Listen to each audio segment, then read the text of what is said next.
peso, 6, 1 hanggang 2.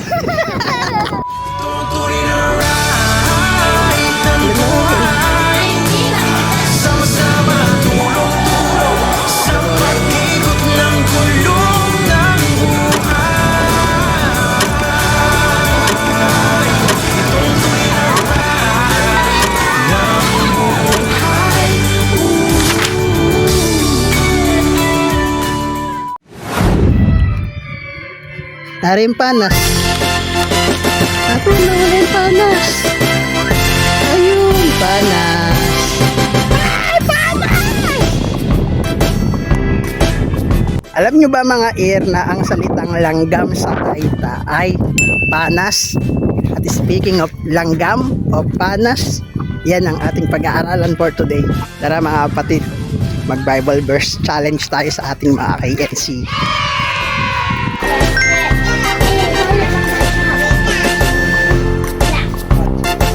Una nating pinag-aralan ay Kawikaan 22. No? Sino ang kabisado ng Kawikaan 22? Wow! Parinig nga. 1, 2, 3, go! Kawikaan 22, 6.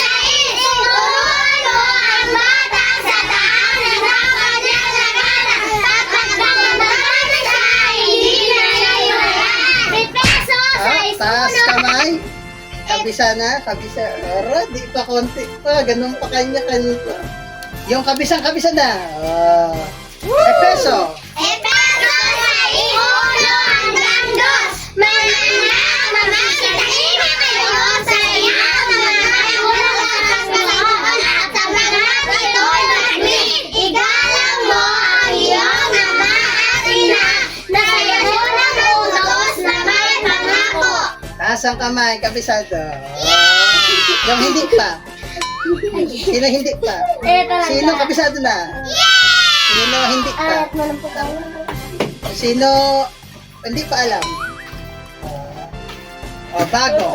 Kawikaan sa is. Ito na yung pangatlo. Ready na kayo sa pangatlo? Oo! Kawikaan sa is. Kawikaan sa is. Ano sa English ang sais? 6. Ano sa English ang sais? 6. Kawikaan Kawikaan sa is.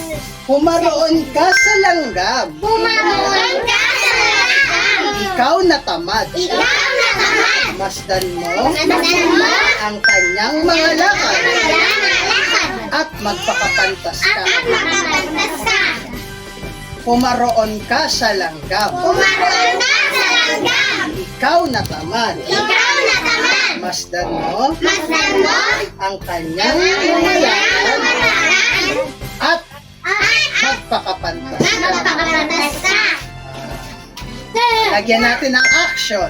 Lagyan natin ng action na pumaroon ka sa langgam. O langgam, maliit lang. Pumaroon ka sa langgam. Ano to? Pumaroon ka sa langgam. Ikaw na tamad. Ikaw na tamad. Ulit. Ikaw pumaroon ka sa langgam. Ikaw na tamad. Ulit. Pumaroon ka sa langgam. Ikaw na tamad. Masdan mo Masdan mo ang kanyang mga lakad. Go. Masdan mo Bye-bye. ang kanyang mga lakad. Lakad. Ano to? Masdan. Masdan mo ang kanyang lakad. Yan. Ano to? Ano to? Pumaroon ka sa langgam. Sa langgam. Ikaw na tamad. Ulit. Pumaroon ka sa langgam. Ikaw na tamad. Masdan mo ang kanyang mga lakad. At magpakapantas. Magpakapantas ka. At magpakapantas ka. At magpakapantas ka. Kawikaan sa is.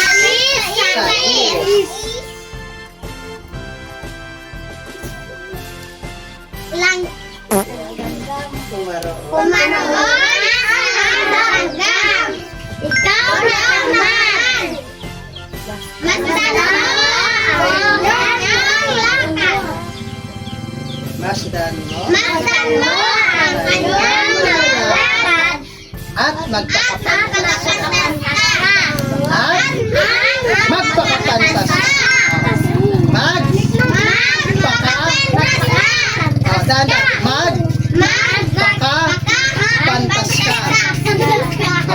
Magpakapantas ka. At magpakapantas ka. Okay, hindi ako magsasalita. Kayo lang. 1, 2, 3, go. Kawi ka. Kawilaan sa isa-isa. Kumakumalat sa langgam na iyong lahat. Masdan mo ang kanyang lahat. At magpakapantas ka. yan ang ating i-memorize. Natandaan natin yun. O, sabay-sabay. Kawikaan. Kawikaan sa isa-isa. Kumaroon ka sa langgam. Ikaw na tamad. Masdan mo ang kanyang mga lahat. At magpakapantas. Yan naman ang next sa practice. Ano yung una? Kawikaan.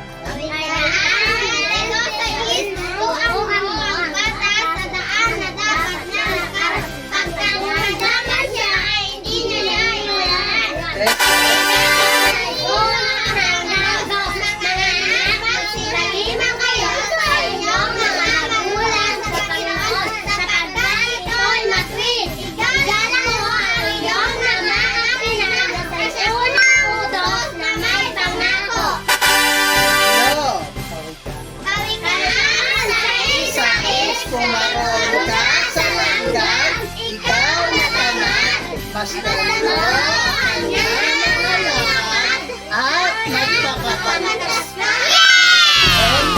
Salamat po sa Diyos,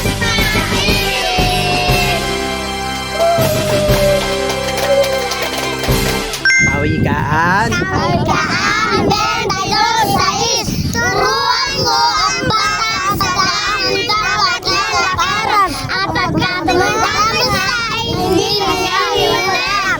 Ano sasabihin? Salamat po sa Diyos. Pag-ibig. Ebeso. Ebeso. Ito